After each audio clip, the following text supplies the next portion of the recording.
Hello friends, नमस्कार। मैं शिव कुमार स्वागत करता हूं आप सभी का वर्मा 24 क्लासेस पर।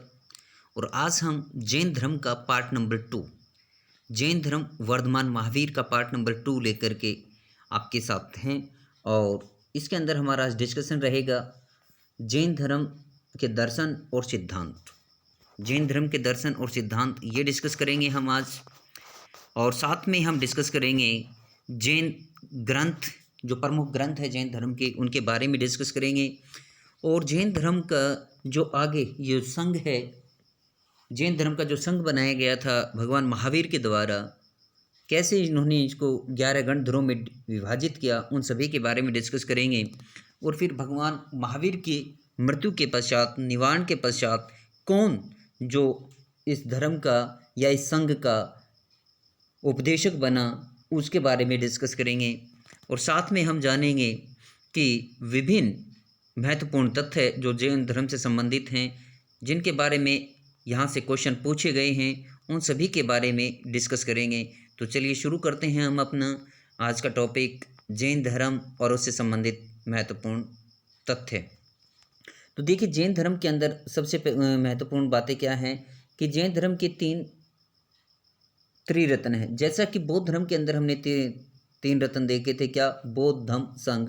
ठीक उसी प्रकार से जैन धर्म के अंदर भी सम्यक दर्शन, सम्यक ज्ञान, सम्यक आचरण, ये 3 त्रिरत्न के नाम से इनको जाना जाता है। ठीक इन्हीं के साथ साथ यहाँ पर 5 अनुवर्त भी दिए गए हैं। वो क्या हैं? अहिंसा, सत्यवचन, आस्ते। आस्ते का मीनिंग क्या होता है? आस्ते का मतलब चोरी न करना, अपरिग्रह, धन का संग्रह न करना। और इनमें 5वां जो सिद्धांत था वो जोड़ा था वर्धमान महावीर जी ने। और ये बाकी जो 4 थे, ये हमारे जो 23वें तीर्थंकर थे पार्श्वनाथ जी, ये उन्होंने जोड़े थे। 4 उन्होंने जोड़े थे। और 5वां जो महत्वपूर्ण था, कौन सा? ब्रह्मचर्य, ये महावीर स्वामी जी ने जोड़ा था। वहीं पर यदि हम बात करें जैन धर्म के अंदर, जैन धर्म किसकी मान्यता है? जैन धर्म में किस चीज़ को नहीं मानता? तो इसमें ईश्वर की मान्यता नहीं है। आत्मा में विश्वास रखता है, कर्मवाद में विश्वास रखता है। यानी कि इंसान कर्मों, अच्छे कर्म करके जो जन्म मरण का जो माया जाल है, इससे क्या छुटकारा पा सकता है। वहीं पर यदि हम आगे देखें, जैन धर्म में सप्तभंगी ज्ञान है, जिसको कहीं कहीं पर हम सयादवाद के नाम से या अनेकांतवाद के नाम से भी जानते हैं। जैन धर्म किस सांख्य दर्शन, जो हमारे भारत के अंदर 6 दर्शन हैं, 6 दर्शन में किस दर्शन से इसने अपने आध्यात्मिक विचार ग्रहण किए हैं? तो सांख्य दर्शन से इन्होंने अपने जो आध्यात्मिक विचार हैं वो ग्रहण किए हैं। अब आध्यात्मिक विचार सांख्य दर्शन से ग्रहण किए हैं, तो ये आपको याद आया होगा कि बौद्ध धर्म के अंदर हमने सांख्य दर्शन के आचार्य की बात की थी। तो वो आचार्य कौन थे? आलार कलाम। बौद्ध धर्म के अंदर जो कि महात्मा बुद्ध के प्रथम गुरु थे, कौन थे?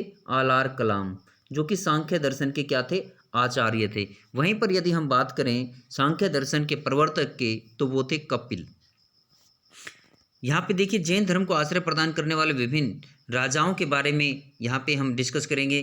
तो कौन है? उदयन, चंद्रगुप्त मौर्य, कलिंग, नरेश खारवेल, संप्रति, राष्ट्रकूट शासक, अमोघवर्ष, गंगवंशीय मंत्री जो चामुंड राय थे, जिन्होंने कि कर्नाटक के श्रवण बेलगोला के अंदर गोमतेश्वर महादेव की मूर्ति का निर्माण करवाया था, जो कि 18 मीटर ऊंची विशाल मूर्ति थी, उसका निर्माण करवाया था। वहीं पर यदि हम बात करें चंदेल शासकों की, तो चंदेल शासकों ने क्या करवाए थे?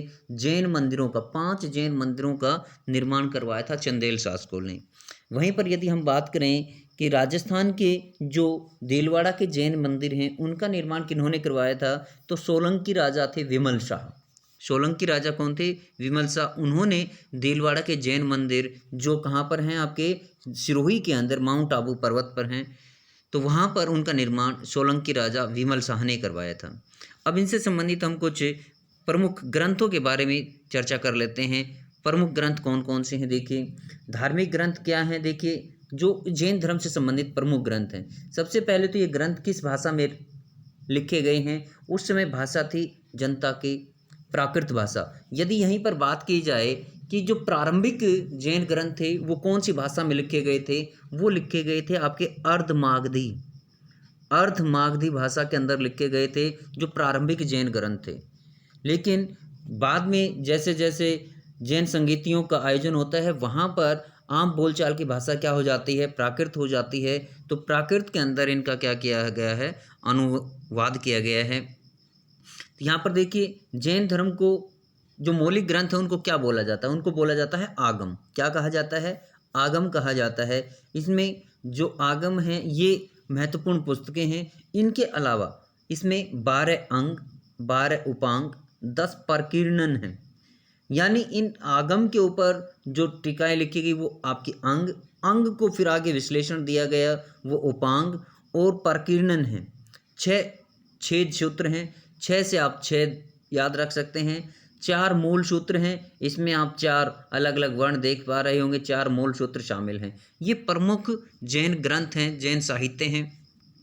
वहीं पर यदि हम बात करें कुछ ऐसे भी महत्वपूर्ण पुस्तकें हैं जिनके अंदर नियम और सूत्र बताए गए हैं। तो आचारांग सूत्र में क्या बताया गया है, देखिए भिक्षुओं के आचरण व नियम दिए गए हैं। कौन, ये पूछा जाता है कि किस जैन ग्रंथ में भिक्षुओं के आचरण व नियम बताए गए हैं, तो वो है आचारांग सूत्र में दिए गए हैं। वहीं यदि हम भगवती सूत्र की बात करें तो भगवती सूत्र में महावीर जी के जीवन के बारे में बताया गया है। यानी महावीर स्वामी के जीवन के ऊपर जो चरितार्थ है, जो टीका टिप्पणी वो किस में है, वो आपके भगवती सूत्र में है।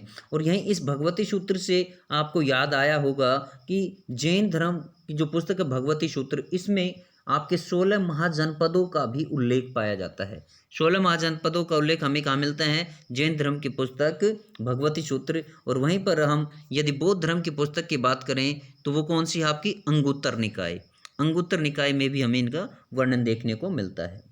न्याय धम्का में महावीर की शिक्षाओं का संग्रह है। यानी महावीर की शिक्षाओं का संग्रह कौन से ग्रंथ के अंदर है, तो ये ग्रंथ आपका न्याय धम्का। वहीं पर उदासक दशांग में जो उपासक लोग हैं, जो भिक्षु लोग हैं, उनके जीवन संबंधी कौन कौन से नियमों को उन्हें पालन करना पड़ेगा उनके बारे में बताया गया है। वहीं पर यदि हम बात करें कल्प सूत्र को जैसे कि बौद्ध धर्म के अंदर अशोक घोष द्वारा रचित बुद्ध चरित्र महत्वपूर्ण पुस्तक है, उसी प्रकार से यहाँ भद्रबाहु द्वारा रचित कल्प सूत्र सबसे महत्वपूर्ण जो पुस्तक है वो मानी जाती है, क्योंकि इसके अंदर सभी 24 तीर्थंकरों की जीवनियाँ दी गई हैं। उन जीवनियों का संकलन भद्रबाहु के द्वारा किया गया है। और ये भद्रबाहु कौन है, ये भद्रबाहु वही जो आचार्य हैं जिन्होंने दिगंबर संप्रदाय की स्थापना की है। दिगंबर के आचार्य हैं ये दिगंबर, क्योंकि आगे चल कर के जब जैन धर्म आगे 2 भागों में डिवाइड होगा, जो कि हम आगे डिस्कस करने वाले हैं, वहाँ पर जो भद्रबाहु हैं ये आपके दिगंबर संप्रदाय के क्या रहेंगे, आचार्य रहेंगे, प्रवर्तक रहेंगे। यहीं पर यदि बात करें हम जैन धर्म के अंदर 8 कर्म और 18 पापों की चर्चा की गई है। 8 कर्म और 18 पापों की चर्चा की गई है जैन धर्म के अंदर। यानी 8 कर्म और 18 पापों का जहाँ पर भी वर्णन ना जाए तो वहाँ पर ये जैन धर्म से संबंधित कहानी हो जाएगी। अच्छा, इसके अंदर क्या किया गया है, कर्म तथा पापों को त्याग कर मनुष्य क्या कर सकता है, मोक्ष की प्राप्ति कर सकता है। यानी अच्छे कर्म करके मनुष्य और पापों से मुक्त होकर क्या प्राप्त कर सकता है, मोक्ष की प्राप्ति कर सकता है। और इसके लिए उन्होंने क्या बताया है, इसके लिए उन्होंने जैन धर्म में जो त्रिरत्न दर्शन है उनको बताया गया है। और जो त्रिरत्न दर्शन हमने अभी डिस्कस किए थे, सम्यक ज्ञान, सम्यक दर्शन, सम्यक आचरण, उनको फॉलो करके मानव जो है मोक्ष की प्राप्ति कर सकता है। जैन धर्म में देखिए क्या जाति व्यवस्था को जैन धर्म नहीं मानता है। जैन धर्म में जाति व्यवस्था नहीं है, क्योंकि इसमें विभिन्न धर्मों के लोग जो हैं वो आकर के इसमें आश्रय हासिल करते हैं।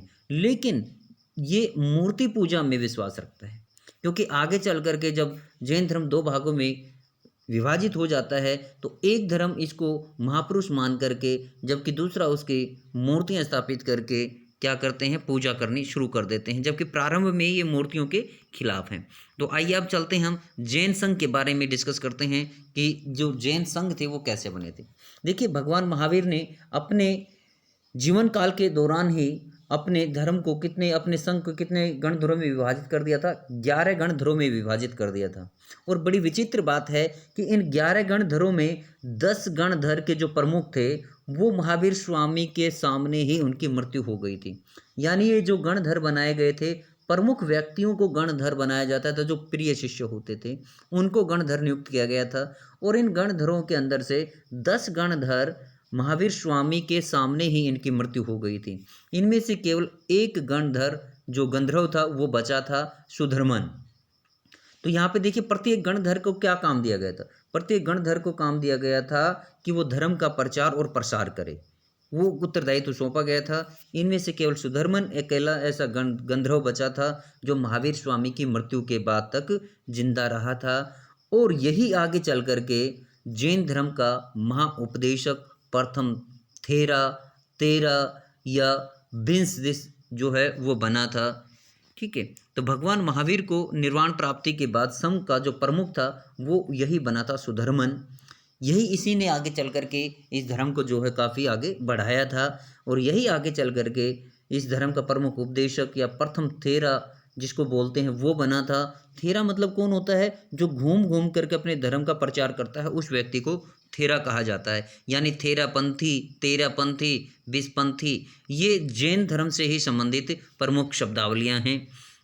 यहीं पर यदि हम बात करें, जैन धर्म के अंदर जो सन्यासी लोग थे उनको कैसे डिवाइड किया गया था, उनको कैसे बांटा गया था। जैन संघ के सदस्यों को 4 भागों में विभाजित किया था। प्रथम में क्या था, भिक्षु, द्वितीय में भिक्षुणी थी।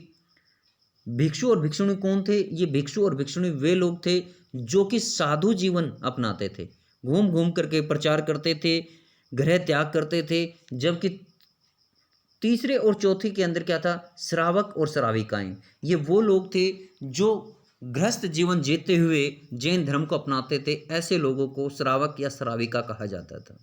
वहीं पर यदि हम बात करें कि ये भिक्षु और भिक्षुणियाँ जहाँ पर रहते थे उनको क्या बोला जाता था, मठ बोला जाता था। और मठों को कहीं कहीं पर हम बसादी या बसदिश भी कहा जाता है। कहीं कहीं पर इनके अवश्य क्या मिलते हैं प्रमाण, हमें बसादी या बसदिश भी इनको प्रमाण देखने को मिलते हैं। अब आगे डिस्कस करते हैं कि जो जैन धर्म था, जैन धर्म कहीं कहीं पर हमें देखने को मिलता है श्वेतांबर, दिगंबर। तो ये यहाँ पर जैन धर्म कैसे विभाजित हुआ, देखिए कहानी है 300 वर्ष ईस्वी पूर्व की। 300 ईस्वी पूर्व क्या हुआ कि मगध के अंदर एक भयानक अकाल पड़ा, एक बहुत भयंकर अकाल पड़ा था, जिसकी वजह से लगभग 12 वर्षों तक मगध के अंदर भीषण अकाल रहा। इस दौरान क्या हुआ कि सभी जगह पर खाने पीने की वस्तुओं के जो त्राही त्राही मच जाती है। हम सभी जानते हैं कि अकाल के दौरान जो पैदावार वो कम हो जाती है, और ऐसे में भिक्षुओं को अपने जीवन यापन के लिए काफ़ी कठिनाइयों का सामना करना पड़ता था। और क्योंकि उस समय जो जैन धर्म था, जैन धर्म के प्रमुख अनुयायी जो थे वो आपके कौन थे, जिसके अंदर आपके स्थूलभद्र और भद्रबाहु, ये उसी समय कहाँ पर रहते थे, आपके ये मगध के अंदर रहते थे। ऐसे में होता क्या है कि कुछ यहाँ से शिष्य जो जैन धर्म के अनुयायी थे वो भद्रबाहु के साथ कर्नाटक की ओर चले जाते हैं। कहाँ चले जाते हैं, कर्नाटक दिशा में चले जाते हैं। और साथ में यहाँ पर देखिए हम बताते हैं ये समय किसका चल रहा था। ये इस दौरान 300 शताब्दी के ईस्वी पूर्व के आसपास का जो दौर था, इस समय चंद्रगुप्त मौर्य शासक कौन था, चंद्रगुप्त मौर्य का शासनकाल था। और चंद्रगुप्त मौर्य को जैन धर्म में दीक्षा देने वाला जैन गुरु कौन था, वो भद्रबाहु ही था। भद्रबाहु, और इन्हीं के साथ जो चंद्रगुप्त मौर्य हैं, चंद्रगुप्त मौर्य कर्नाटक चले जाते हैं इनके साथ। और वहीं कर्नाटक के अंदर संलेखना विधि से चंद्रगुप्त मौर्य जो हैं संलेखना विधि से अपने प्राणों का त्याग कर देते हैं श्रवणबेल गोला के अंदर। ये संलेखना विधि क्या होती है, संलेखना एक ऐसी विधि है जैन धर्म के अंदर जिसमें कोई व्यक्ति ये सोचता कि मेरे इस दुनिया के सारे काम पूरे हो गए हैं, तो वो भूखा प्यासा रह करके अपने शरीर का त्याग कर देता है। ऐसी विधि को संलेखना विधि कहा जाता है। और इस विधि के द्वारा ही चंद्रगुप्त मौर्य ने अपने 298 बीसी में 298 बीसी में बेलगोला कर्नाटक के अंदर अपने प्राण जो है वो त्याग दिए थे। तो यहीं पर यदि हम बात करें कर्नाटक के अंदर, तो स्थूलभद्र अपने अनुयायियों के साथ वहाँ पर गए थे।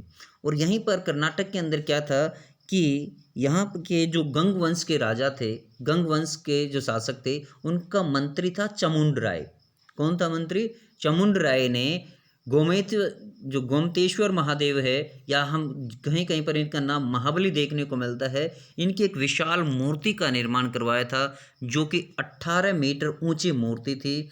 और इसी मूर्ति के उपलक्ष्य में वहाँ पर महामस्तकाभिषेक, जो कि जैनों का एक पवित्र त्यौहार माना जाता है, उत्सव माना जाता है, वो श्रवणबेलगोला में मनाया जाता है। और ये त्यौहार महामस्तक अभिषेक जो है, ये प्रत्येक 12 वर्ष बाद कहाँ पर मनाया जाता है? कर्नाटक के श्रवणबेलगोला में मनाया जाता है। अब ये देखिए 2018 का जो है वो हो चुका है। अब ये कब होगा? 2030 में होगा महामस्तक अभिषेक, जो कि जैन लोगों का एक प्रमुख त्यौहार है कर्नाटक के अंदर। यहाँ पर देखिए इनके अंदर मतभेद कैसे हुआ।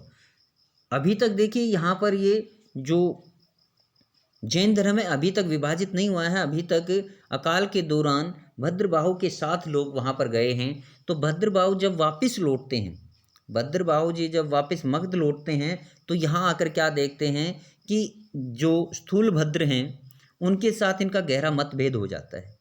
कारण क्या होता है? ये यहाँ आकर देखते हैं कि जो अनुयायी जैन धर्म के यहाँ रह गए थे, उन्होंने श्वेत वस्त्र धारण करने शुरू कर दिए हैं, श्वेत वस्त्र धारण करने शुरू कर दिए हैं। तो इससे इनके अंदर जो मतभेद हो गया था, क्योंकि भगवान महावीर ने महावीर स्वामी जो थे वो दिगंबर संप्रदाय के थे, उन्होंने वस्त्रों को त्यागा था, वस्त्रों को निर्वस्त्र रहकर ही जैन धर्म को फॉलो करने का उन्होंने आग्रह किया था। तो ऐसे में इनके अंदर मतभेद हो जाता है।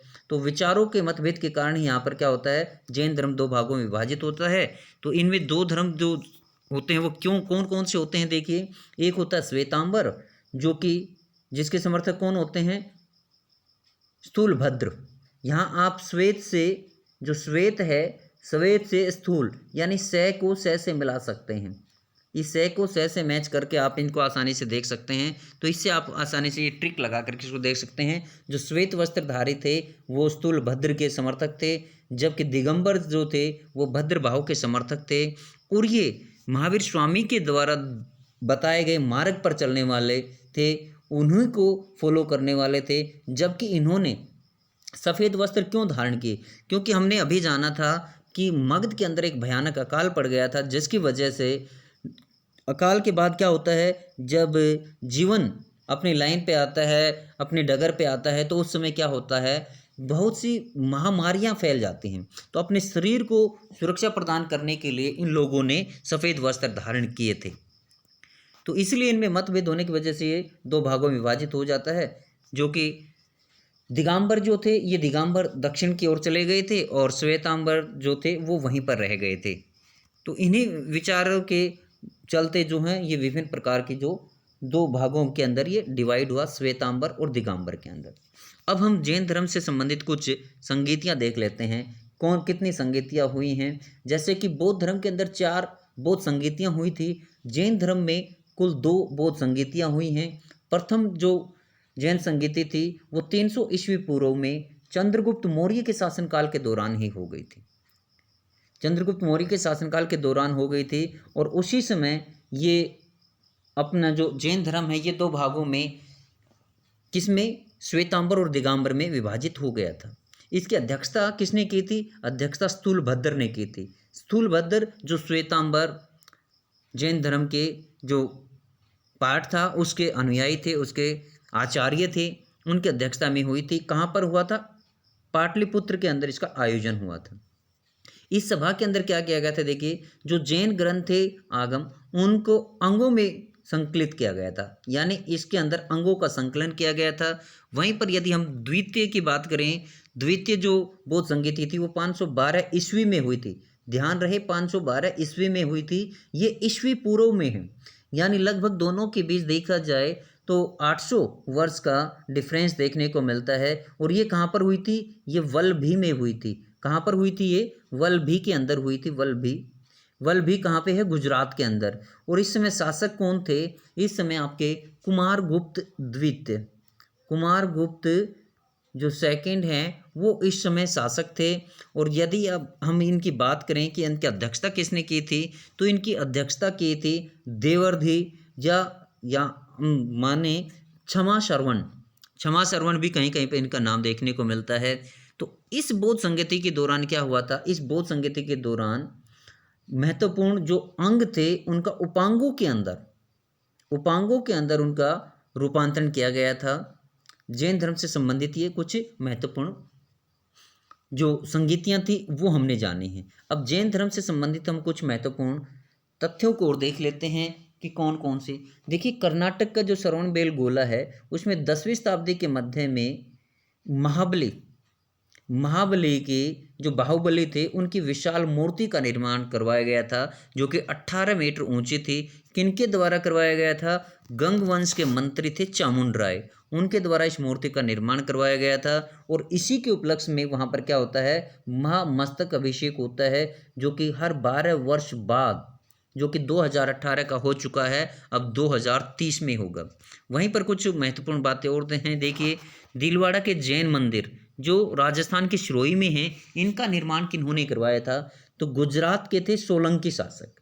और सोलंकी शासकों में भी प्रमुख शासक की बात करें तो विमल शाह ने राजस्थान के अंदर जो दिलवाड़ा के जैन मंदिर है उनका निर्माण करवाया था। वहीं पर कर्नाटक की जो श्रवणबेलगोला है 298 ईस्वी में 298 ईस्वी पूर्व में चंद्रगुप्त मौर्य ने संलेखना विधि से अपने प्राणों को त्यागा था वहाँ पर। और ये संलेखना विधि क्या होती है, अभी हमने डिस्कस किया था कि भूखे रह कर के व्यक्ति अपने प्राणों को त्याग देता है, इसी को जैन धर्म में संलेखना विधि कहा जाता है। यहीं पर हम जाने कि जैन धर्म के अंदर चंद्रगुप्त मौर्य को दीक्षित किन्होंने किया था, तो वो भद्रबाहु जी ने किया था। किन्होंने किया था, भद्रबाहु जी ने।